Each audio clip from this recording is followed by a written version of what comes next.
Today we're going to go over chapter 9, which is public leadership. And public leadership is one of the most dynamic forms of social influence. And many try to modify the behaviors of their audiences. The influence of public leaders over the years has remained the same, even though their methods of leadership have changed and adapted.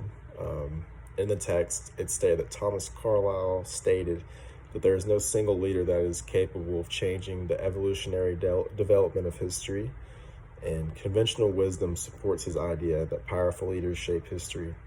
This is very true in that all leaders change the landscape of the world in some way, whether that be positive or negative. Some believe that dispersed leadership is more effective than having one sole leader. And I can kind of agree with that. I think that when you get more than one person, there tends to be more of a variety. But it's kind of swayed. I feel like I kind of agree with both. And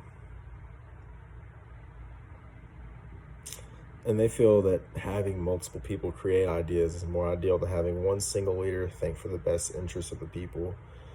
And public leadership is not limited to nationally political, religious, or even social figures. Every public leader must influence the attitudes and behaviors of groups within the parameters of a social system, and this process of influence is opinion leadership.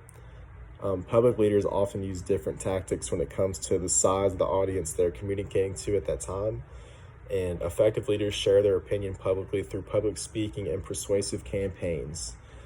The practice of public relations has become a multi-billion-dollar industry, and the needs of the group can also impact the way that leaders communicate in a public setting. Issues management is a growing process where it is the ongoing process of monitoring the environment for social developments that pose threats to that person. And another way is responding in a way that decreases the success of that threat. The rise of social media has also allowed for this process to expand and grow with a more public way of speaking online. And lastly, online communication has shaped the way for how leaders campaign without having to speak verbally. And online communication has just changed because if you have a massive amount of followers, you're going to reach more people. And it's a free way to campaign and sell yourself, sell your ideas to people, especially if you have a large amount of followers. You can reach a mass audience just with the click of a button rather than having to organize a speech, rather than having to organize an event to get people. You can have people look at their phones because people look at their phones on average around 4 or 5 hours a day. So if you can get their attention those 4 or 5 hours, then you're going to gain an amount of followers and peak interest of people.